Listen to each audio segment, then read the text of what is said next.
Et j'ai intitulé ce message « Quand vient enfin le temps de se lancer ». Quand vient enfin le temps de se lancer. On va lire dans 1 Roi 5, versets 1 à 7. 1 Roi 5, versets 1 à 7. Pour ceux qui ont les Bibles sur les téléphones, je crois que ça commence plutôt au verset 15. La vérification, c'était pas dans le même ordre. Alors, Hiram, roi de Tyr, envoya ses serviteurs vers Salomon quand il apprit qu'on l'avait oint pour roi à la place de son père. Il avait toujours aimé David. Salomon fit dire à Hiram, « Tu sais que David, mon père, n'a pas pu bâtir une maison à l'Éternel, son Dieu, à cause des guerres dont ses ennemis l'ont enveloppé jusqu'à ce que l'Éternel les eût mis sous la plante de ses pieds. Maintenant, l'Éternel, mon Dieu, m'a donné du repos de toutes parts, plus d'adversaires, plus de calamités. Voici, j'ai l'intention de bâtir une maison au nom de l'Éternel, mon Dieu, comme l'Éternel l'a déclaré à David, mon père, en disant, ton fils que je mettrai à ta place sur ton trône, ce sera lui qui bâtira une maison à mon nom. Ordonne maintenant que l'on coupe pour moi des cèdres du Liban. Mes serviteurs seront avec les tiens et je te payerai le salaire de tes serviteurs tel que tu l'auras fixé. Car tu sais qu'il n'y a personne parmi nous qui s'entende à couper les bois comme les Sidoniens. » Et je vais quand même prendre le verset 7 qui dit, « Lorsqu'il entendit les paroles de Salomon, Hiram eut une grande joie et il dit, « Béni soit aujourd'hui l'Éternel qui a donné à David un fils sage pour chef de ce grand peuple. » Amen. Alors, quand vient enfin le temps de se lancer. Donc, quand on regarde dans l'histoire, on voit en fait que David n'est plus. Et David avait reçu en fait une parole de Dieu. C'est que ton fils qui va te succéder, en gros, va construire le temple que David avait souhaité construire en fait à Dieu. Et on voit que Salomon, quand il écrit sa lettre, en fait, il explique pourquoi est-ce que David ne pouvait pas construire le temple. Il avait mené beaucoup de guerres en fait. Il n'avait pas le choix. C'était la période en fait, il fallait qu'il passe par là. Et en gros, avec tout ce sang en fait qui a coulé, il n'avait pas la possibilité de construire le temple. Et c'est son fils qui doit prendre le relais. Je vais prendre un autre verset, qui est un autre texte aussi, la suite un peu, qui se trouve dans 2 Chroniques 3, versets 1 à 2. Le roi Salomon commence à construire le temple du Seigneur à Jérusalem sur la montagne de Moria. C'est là que le Seigneur s'est montré à son père David. À cet endroit, David a préparé une place là où Ornan, le Jébusite, battait son blé. La 4e année où Salomon est roi, le 2e mois, les travaux commencent. Amen.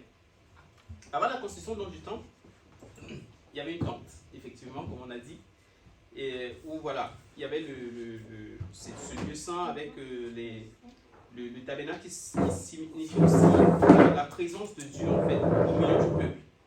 Et Salomon, quand il devient roi, il va aller voir Dieu justement pour lui dire voilà, maintenant je suis roi d'Israël, je veux que tu m'accordes ta bénédiction. Il va offrir des holocaustes, on dit, je crois que c'est 1000 bêtes qui a été sacrifiées pour l'occasion. Et Dieu va lui demander, mais qu'est-ce que tu veux en tant que roi? Il va lui dire, je veux la sagesse pour bien diriger ton peuple. On voit déjà là, quelque chose qui est dans de son cœur, en fait, il n'a pas cherché en fait à être riche et tout, avoir beaucoup de biens, avoir beaucoup de pouvoir. Non, il dit, Seigneur, je veux pouvoir diriger ton peuple.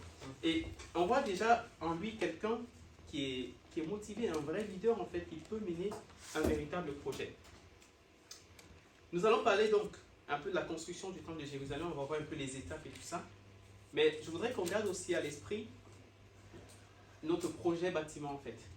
Qu'on garde également à l'esprit les projets que Dieu place dans nos vies, dans nos cœurs, que nous allons pouvoir réaliser en tant qu'Église. Donc on va essayer de se focaliser un peu là-dessus. Au départ, quand j'ai pensé en fait ce message, je me disais, wow, je vais venir avec, avec un casque de maçon, avec un vêtement de maçon, là, c'était un peu plus parlant, et j'avais même parlé, Michel a apporté des outils, mais bon, finalement, on va laisser tomber, comme il n'y a pas l'équipement qui va avec. Mais voilà, je me suis pris un peu trop tard et je n'avais pas tout ça. Alors, Est-ce que ça veut dire que je ne me suis pas assez préparé pour la construction? Non. Je crois que le cœur est là et on est prêt. Première partie, donc, c'est pour se lancer dans un projet, il faut s'y préparer. On a besoin de se préparer pour finalement rentrer dans ce projet. Et c'est ce que Salomon va faire en fait. Il fait un constat. Il y a une parole qui a été donnée par Dieu. Il va saisir cette parole. Dieu lui a dit, ton fils va le faire. Celui qui vient après toi. Et il est effectivement cette personne-là. Donc à lui de reprendre le bâton et de continuer en fait le travail ou de concrétiser la parole qui a été donnée. Le temple, dans la construction du temple, c'était un projet. Au départ, on a donc un projet qui a été finalement concrétisé. Et la finalité d'un projet, c'est de le réussir. Je pense que quand on lance un projet, c'est pas parce qu'on se dit on va aller droit au mur. Si on sait qu'on va aller droit au mur, je crois que personne en fait ne va lancer ce projet-là. Mais si on lance un projet, c'est parce qu'on veut le réussir. Et si on veut réussir un projet, c'est parce que quelque part on a pris le temps de calculer et de vérifier si on est en mesure d'aller jusqu'au bout. C'est pourquoi je dis, il y a une préparation. Qu'est-ce qu'on a besoin de prendre en compte dans la préparation d'un projet? Pour un bâtiment, il faut faire des plans. On est bien d'accord. On n'arrive pas à construire directement la maison en disant, ah oui, c'est bon, je vais faire ma fondation ici, je crois que la cuisine elle sera par là et tout. Et après on se dit, ah ouais, mince, on s'est loupé, on va casser ce mur et on va le reprendre. Vous voyez, on risque d'arriver à ça si on ne fait pas des plans, si on ne fait pas des projections en fait. On a besoin de mettre à plat tout ce qu'on veut réaliser. Luc 14, verset 28 dit, car lequel de vous, s'il veut bâtir une tour, ne s'assied d'abord pour calculer la dépense et voir s'il a de quoi terminer ce projet-là. On doit faire des plans. C'est à ce moment-là qu'on détermine une carte, un plan de construction, le type de matériel qu'on veut utiliser, quelle fondation on veut avoir et le coût total prévisionnel en fait de la construction. J'aime bien dire prévisionnel parce que tant qu'on n'a pas encore réalisé jusqu'au bout, ça reste du prévisionnel. Vous voyez, il y a eu l'inflation qui est arrivée et je crois que ceux qui avaient planifié des projets de construction avant, quand ils arrivent dans la réalité, c'est plus la même chose en fait. Parce que tout finalement a chamboulé. Sur quoi est-ce qu'on souhaite bâtir? Sur quoi est-ce qu'on souhaite bâtir? J'ai en mémoire en fait un message de Benjamin avec les 3 petits cochons. Ah. Ouais. Il y a l'autre qui a décidé, allez, moi je vais construire soit avec du bois, soit avec des pierres et tout ça. Donc finalement on détermine avec quoi est-ce qu'on veut construire. L'autre il allait sur de la paille. Bon, quand le méchant loup est arrivé, bah, ça a été balayé en quelque sorte. C'est qu'on revient à la paille maintenant. On devrait bien réfléchir alors. Garou. Et Garou, exactement. Jésus a dit quelque chose de très pertinent. Et qui d'autre que lui, en fait, pouvait le dire aussi bien en tant que fils du charpentier. Il va dire, Matthieu 16, 18, « Et moi je te dis que tu es Pierre, et que sur cette pierre, je bâtirai mon église, et que les portes du séjour des morts ne prévaudront point contre elle. » Bon, on a des pierres aujourd'hui. C'était pas fait exprès. Fallait parler construction. Alors voilà, du coup si on parle de construction, désolé, il y a des pierres. Alors, Jésus dit donc quelque chose de très important, de très pertinent. Sur cette pierre, je bâtirai mon église. En gros, il a choisi la pierre pour le faire. Parce que pour lui, c'était quelque chose de solide, quelque chose de fort, qui pouvait tenir en fait. Et l'église, il veut la bâtir justement sur quelque chose de solide, quelque chose de fort. Et si le grand loup se présente, il ne pourra pas renverser son église. Et le grand loup peut être vu ici comme qui? C'est Satan, ou tout le mal en fait qui dans le monde s'efforce à détruire l'église du Christ. Nous ne combattons pas contre la chair et le sang, mais contre les puissances, les ténèbres qui sont dans ces lieux. Si l'Éternel est bâti, celui qui bâtit en vain. On a également besoin de partager autour de ce projet qu'on veut réaliser avec les autres pour pouvoir ensemble construire quelque chose de fort et de bien. Mon deuxième point, c'est le timing. Je me permets d'insister en fait sur le terme projet parce qu'un projet a un début et a une fin. Un projet n'est pas indéterminé. Non. Il y a un début, il y a une fin. Donc il est lissé dans le temps. Quand on a regardé la construction avec le temple de Salomon, on dit ça a fait il a mis 7 ans en fait pour pouvoir le construire. Et on nous dit c'est à sa 4e année de règne qu'il démarre en fait les travaux. Et je me dis mais qu'est-ce qui s'est passé en fait les 4 autres années? Il a certainement pris le temps de bien prendre en compte ce qui a été fait, ce qui a été préparé. Voilà, son père a fait des choses avant pour préparer en fait cette construction-là. Donc il a pris le temps de gérer tout ça avant de se lancer dans la construction. Et il y a eu un début et il y a eu une fin. Pardon. Donc, si on se dit on est lancé dans des projets et qu'on se rend compte qu'on est toujours dans ce projet et que ça ne finit pas, il y a peut-être un problème. En informatique, on dit on est dans le run. Donc on est déjà en fait en train d'utiliser finalement ce bien-là, ce projet. C'est plus un projet, mais c'est quelque chose qu'on utilise déjà. Donc, mais si on reste dans un projet qui dure X années et qu'on ne sait pas quand ça va se terminer, il y a un souci en fait. Il faut recadrer un peu les choses. Donc, sommes-nous dans de bons timings pour notre projet d'achat? Moi, je pense que oui. Je pense que oui. On a un projet. Vous voyez? Et ça reste un projet. Donc, ça veut dire qu'il faut qu'on soit conscient du fait qu'on doit le tenir dans un timing précis. Avant d'arriver à ce projet, on a tenté d'autres projets qui n'ont pas abouti. Mais là, on a des signes, on a des choses qui sont concrètes et qui nous permettent finalement d'avancer. Et on doit pouvoir continuer d'avancer. 3e point, les ressources financières et matérielles. David ne peut pas construire la maison de Dieu. Mais avant de partir, qu'est-ce qu'il va faire? Il va préparer le terrain pour son fils. Et si vous lisez, bon, on va peut-être pas le lire parce que ça va faire un peu long. Mais dans 1 Chronique 29, versets 1 à 2, il dit en fait tout ce qu'il va préparer pour la construction finalement du temple. Il dit voilà, je mets de côté toutes ces choses en fait parce que je veux voir cela se réaliser. Je disais qu'on ne va pas le lire, mais je crois que ça va être important, surtout un des versets que j'ai souligné, le verset 3. Donc dans 1 Chronique 29, au verset 3, il dit « La première année de son règne, au 1er mois, il ouvrit les portes de la maison de l'Éternel et il les répara. » Je pense que les versions sont un peu différentes dans la vie par rapport au téléphone. Désolé, je vais le prendre sur mon téléphone.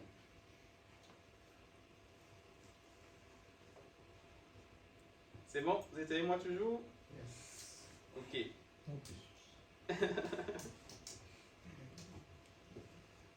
J'avais fait la blague, c'est mieux suivre le Seigneur, mais non, suivez-moi aussi. Merci le Seigneur à travers toi. Exactement. Alors, au verset 3, il dit de plus, parce que j'aime le temple de mon Dieu, je donne aussi de l'or et de l'argent qui sont à moi. Je les ajoute à tout ce que j'ai préparé pour le lieu saint. Je ne sais pas si vous voyez un peu. C'est qu'il a préparé des choses pour la construction du temple éternel. Il a pris le temps de gérer tout ça. Et à la fin, il dit, mes propres biens, en fait, ce que j'ai, je l'ajoute finalement pour la construction du temple. Et moi, je trouve ça extraordinaire, en fait. Ouais, il allait au-delà même, en fait, de ce qu'il pouvait faire, de ce qu'il devait faire. Au point où c'est ce qui lui coûte cher, en fait, il le met à part pour la construction du temple de Dieu. Au verset 14, car qui suis-je et qui est mon peuple? Pour que nous puissions, je reprends, car qui suis-je et qui est mon peuple, pour que nous puissions te faire volontairement ces offrandes. Tout vient de toi et nous recevons de ta main ce que nous t'offrons. Et je dis, mais il avait compris tellement la dimension de l'offrande. Et souvent on dit, mais quand Dieu dit l'homme selon mon cœur, c'est. En fait, c'est concret, quoi. C'est extraordinaire. Et il dit même à Dieu, mais qui suis-je en fait pour t'offrir même ces offrandes-là? Parce que tout ce que j'ai me vient de toi. Donc en fait, je ne fais que te retourner en fait ce que tu m'as donné en fait. Et cela nous interpelle également sur le rapport ou la manière avec laquelle nous apportons nos offrandes quelque part. C'est vrai que ce n'est pas un sujet qu'on aime trop aborder, mais c'est important également dans notre vie personnelle, dans notre vie en tant que chrétien. Les choses avancent au rythme que nous souhaitons mettre en place. Parce que si on dit, ok, on va faire juste un peu, bon, on avancera avec ce peu et on avancera au rythme de ce peu-là. Et si on décide de faire un peu plus grand, en fait, on avancera également avec le rythme qu'on va bien sûr, sur ce qu'on appelle plus grand. Donc, à nous de voir. On doit prendre soin de nos projets, prendre soin de notre pasteur également. C'est important. C'est important quelque part parce que Dieu nous le confie. On peut avoir aussi un soutien qui va arriver des autres, pouvoir nous aider finalement à concrétiser nos projets. Mais je pense que c'est des éléments qui commencent d'abord de l'intérieur. Oui. Dans cette bénédiction qui peut venir de l'extérieur, je vois un peu comme un processus de multiplication. Oui. Alors, il y en a qui sont très forts en calcul mental. Si j'ai dit 2 fois 4. Lucas, 2 fois 4. 8. C'est bien. 2 fois 0. 0. Ah. Ouais, dans ce truc, dans ce processus multiplicateur, s'il n'y a rien, en fait, multiplication, c'est rien en termes de résultat. Et s'il y a quelque chose dans la multiplication, on aura un résultat. C'est pourquoi on a notre part à faire. Et on doit continuer en fait de le faire sans se lâcher. Et c'est comme ça que Dieu bénit et que les choses pourront davantage avancer. Qu'est-ce qu'on décide de mettre en place de côté pour l'œuvre de Christ? Quand on regarde le texte, on dit Salomon en fait a sollicité des ressources supplémentaires, des ressources extérieures en fait. Donc alors, Salomon fait appel à de nouvelles ressources en fait pour pouvoir construire et des ressources meilleures en fait. Ben, il s'est dit mais je veux du bois, mais le meilleur bois où est-ce que je vais le trouver? C'est au Liban. Alors j'envoie chercher là-bas et il dit je payerai en fait tout ce qu'il faut pour tes gars en fait qui vont travailler là-dessus. Donc il est prêt à mettre tout pour le faire. L'autre point, ce sera les ressources humaines. Parce que si on n'a pas les hommes qui travaillent là, qu'est-ce qu'on va faire? Hein? Vous voyez, on a toutes les ressources, on les a parquées là, tout est bien placé et tout, on a de l'or, de l'argent, tout ça, tout est là. Mais s'il n'y a pas la main d'œuvre, qu'est-ce qu'on va pouvoir faire? Voulons-nous être dans le choix de Dieu ou à l'extérieur? Car ce n'est pas un souci en fait de qualification, parce que parfois on se limite à ça, je se dis mais non, je ne suis pas qualifié, je n'ai pas assez de talent, de diplôme ou de tout ça, je n'ai pas l'expérience en fait. Mais Dieu te dit, il t'a déjà qualifié. Quand on regarde les personnes qui ont été sollicitées, on voit des personnes qui savaient, voilà, tailler l'or, qui savaient, voilà, en fait, qui avaient une expérience particulière en fait sur un domaine précis. Tous ne faisaient pas la même chose. Encore heureux. Encore heureux. Dans 2 Chroniques 2, verset 1, on dit Salomon en fait engage 70 000 hommes pour porter les charges, 80 000 pour tailler les pierres dans la montagne et 3 600 pour surveiller les ouvriers. Il y avait cette hiérarchie en fait qui s'est également mise en place. Mais on voit en fait tous ceux qui étaient mobilisés pour pouvoir avancer. Et c'est normal, qu'en 7 ans, le temple était construit. C'était bien planifié, les ressources étaient présentes, et on avait des personnes qui pouvaient travailler pour mener à bien ce projet. Il y a besoin également d'avoir un engagement de ces personnes. Si on n'est pas engagé, en fait, on n'ira pas en fait. On n'ira pas loin. On a besoin de s'engager, de s'impliquer, et le projet pourra avancer comme il faut. On peut avoir des chefs chantiers, des excellents même, avec des diplômes extraordinaires. Et si le reste de l'équipe ne suit pas et n'agit pas, rien n'avance en fait.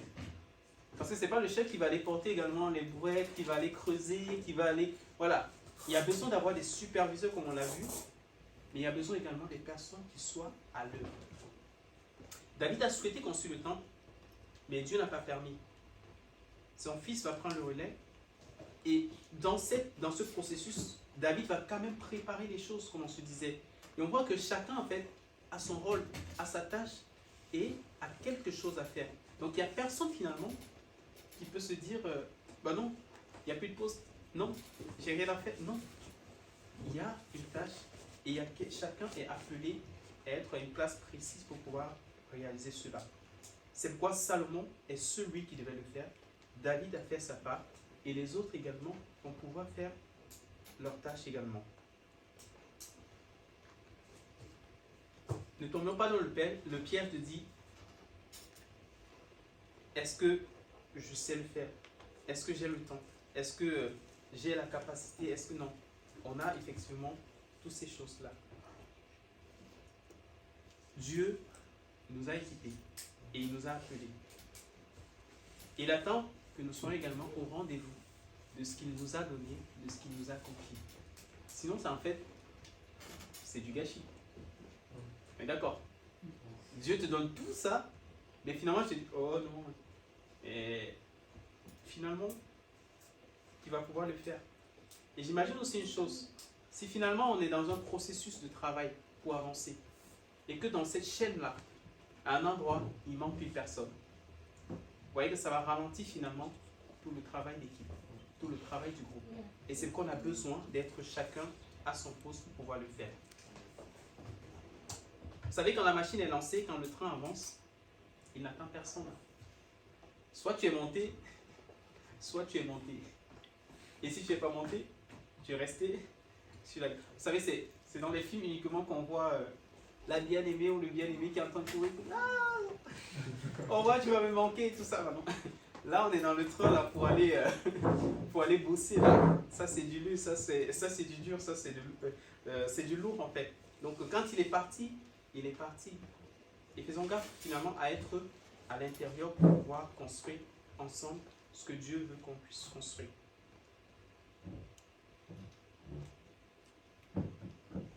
Et il y a plusieurs tâches finalement. Comme on disait, il y en a qui vont tourner le béton, il y en a qui vont creuser, il y en a qui sont habiles finalement à faire une chose par rapport à l'autre.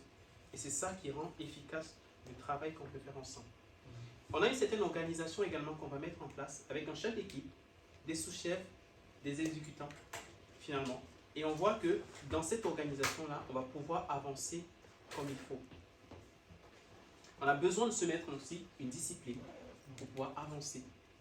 De se dire, quand on veut faire ça, en fait, on y va. On ne sera plus à tergiverser, à se dire, mais est-ce que... Non. Là, on a dit, on fonce. En fait, on fonce. Et maintenant, on suit aussi celui que Dieu met devant pour pouvoir nous conduire à construire cela. Parce qu'il aura une vision un peu panoramique de tout ce qui va pouvoir être fait.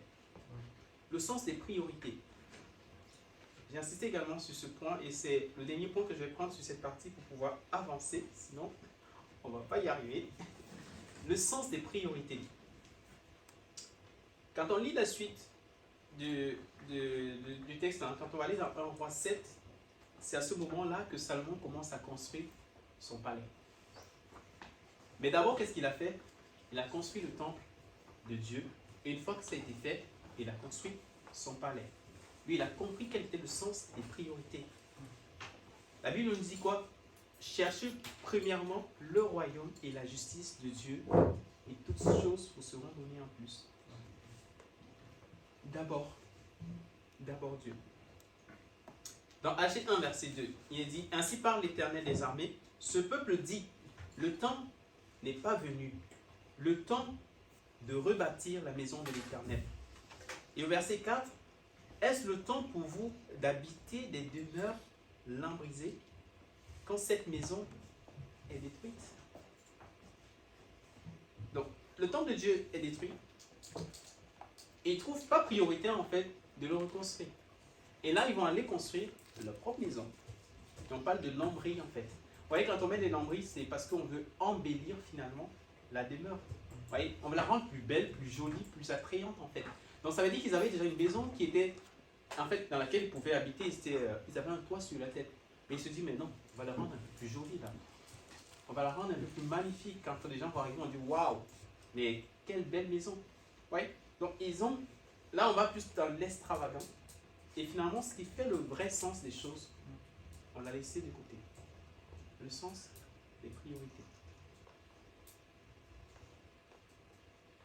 Parfois, nous démarrons bien et ensuite, on s'arrête en si bon chemin. Alors que Dieu veut nous donner d'aller plus loin. Dieu nous bénit lorsqu'on travaille pour lui. La bénédiction n'est pas forcément selon notre perception des choses également. Parce qu'on a souvent dans nos têtes, comment est-ce que Dieu va nous bénir? Parfois on dit, Seigneur, pour que je fasse ça, il faut que tu me bénisses déjà. Mais non, Dieu nous bénit parce qu'on est en train de travailler dans son œuvre. Je vais rapidement avancer dans mon deuxième point. On va essayer d'aller rapidement parce que je crois que là, je vais juste survoler si on n'aura pas beaucoup de temps. Ma deuxième partie, c'est viser plus haut, viser plus loin. Je suis impressionné en fait quand je regarde nos parents qui ont construit des maisons à l'époque. Voilà. Et ce qu'ils ont mis en place, ce qu'ils ont pu construire aussi comme patrimoine. Et il y avait une question qui avait été posée à quelqu'un en disant, mais toi, tu restes toujours chez tes parents, mais quand est-ce que tu vas construire ta propre maison ou acheter ta propre maison pour pouvoir habiter à l'intérieur? Ou bien aller en location, hein, bien sûr. Et il a répondu en fait, mais je ne peux pas faire concurrence à mon père. C'était une réponse facile. Hein. Il a dit, ouais, je ne vais pas faire concurrence à mon père, donc je ne construis pas de maison, je ne prends pas un appartement et tout ça. Mais ce n'est pas une histoire de concurrence quelque part. Mais c'est une histoire aussi d'exemple que le parent donne à son enfant. Vous dites, voilà comment j'ai fait, copier en fait le bon exemple. Mais bon, lui, il ne voulait pas en fait, il a dit, bon non, c'est bon, je ne vais pas faire concurrence. Jésus est l'exemple indispensable. Jésus a utilisé des paroles très fortes quand il disait, détruisez ce temple et en 3 jours, je le reconstruirai.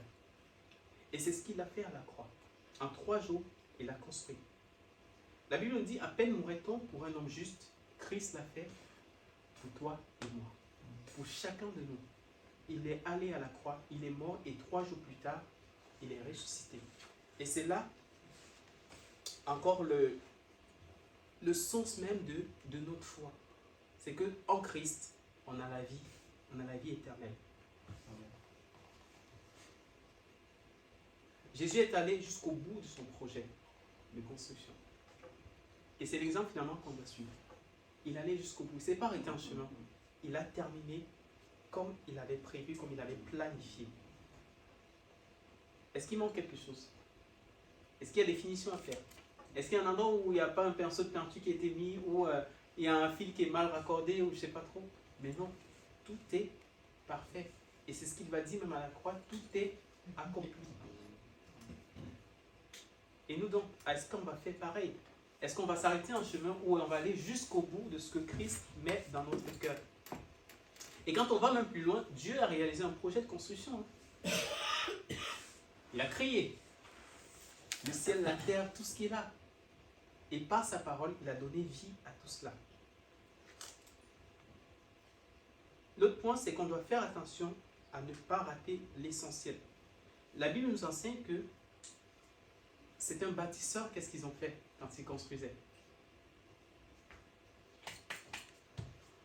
Les bâtisseurs ont rejeté la pierre de l'angle. La pierre principale, ils l'ont rejetée. Et cette pierre principale, c'était qui? C'était Jésus. Il bâtissait, il faisait des choses et tout. Mais finalement, ce qui était le plus important, il n'avait pas mis à sa bonne place. Vous voyez, c'est comme si je construis une maison et que je dis, je n'ai pas besoin de mur porteur. Qu'est-ce qui va arriver, Michel? Dis-nous. Oui, on construit quelque chose, il n'y a pas de mur porteur. J'ai discuté avec un collègue récemment, en fait, son père est assureur et il se trouve qu'il y a un couple qui a acheté une maison et quelques temps après, la maison s'est écroulée. Et pour que l'assurance puisse dédommager et reconstruire la maison, il faut qu'il fasse venir un expert. Et l'expert est venu, il a analysé tout. Il s'est rendu compte en fait que dans la construction, il manquait un mur porteur. Et ce qui fait que, comme ce mur porteur n'était pas là, la maison s'est écroulée quelques années après. C'est dommage pour ce couple en fait qui venait juste d'acheter le bien et qui avait tout dépensé ce qu'ils avaient pour pouvoir le faire. Maintenant, l'assureur dit quoi? Ok, mon travail c'est de reconstruire à l'identique ce qui était là. Donc je vais te reconstruire ta maison sans le mur porteur. Et si tu veux le mur porteur, tu donnes un peu de sous pour qu'on puisse l'ajouter dans la construction.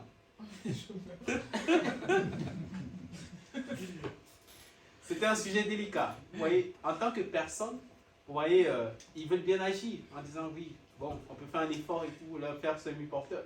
Mais d'un point de vue texte et tout ça, ils peuvent pas. Ils disent non, on peut pas dépenser plus que ce qu'on doit dépenser.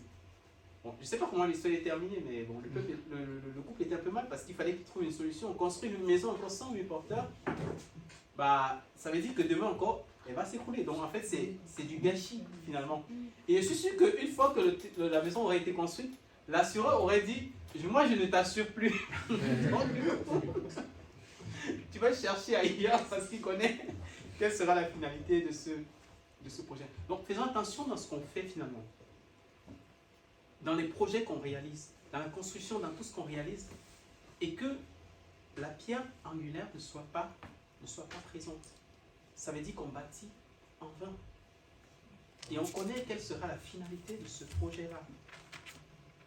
Se rappeler quel est l'objectif visé. Troisième point, quel est l'objectif qu'on vise?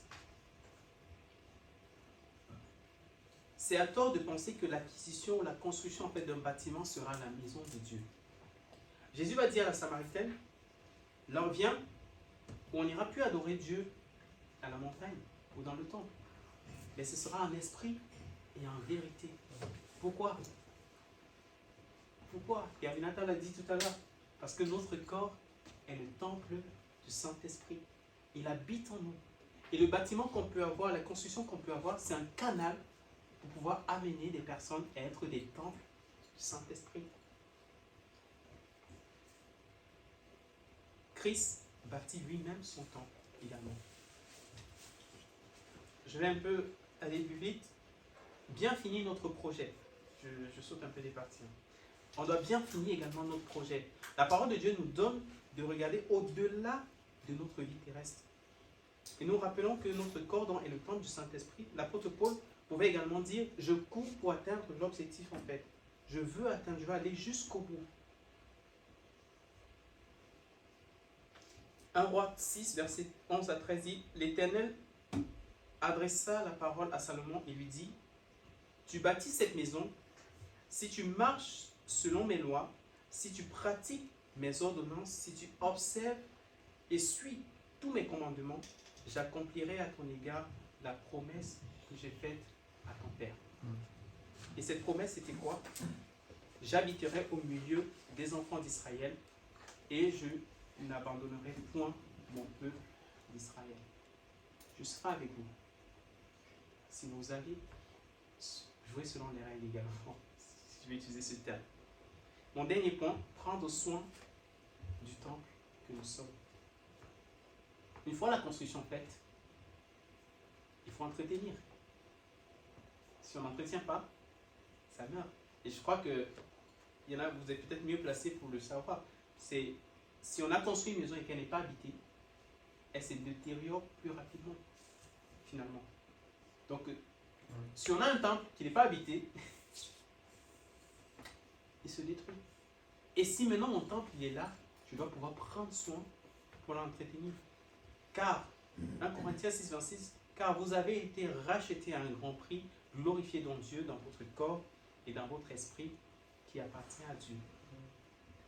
On a besoin de s'encourager également pour pouvoir avancer dans ce sens. Il y a cette fameuse phrase qui dit, c'est en forgeant qu'on devient forgeron. C'est en travaillant qu'on devient meilleur.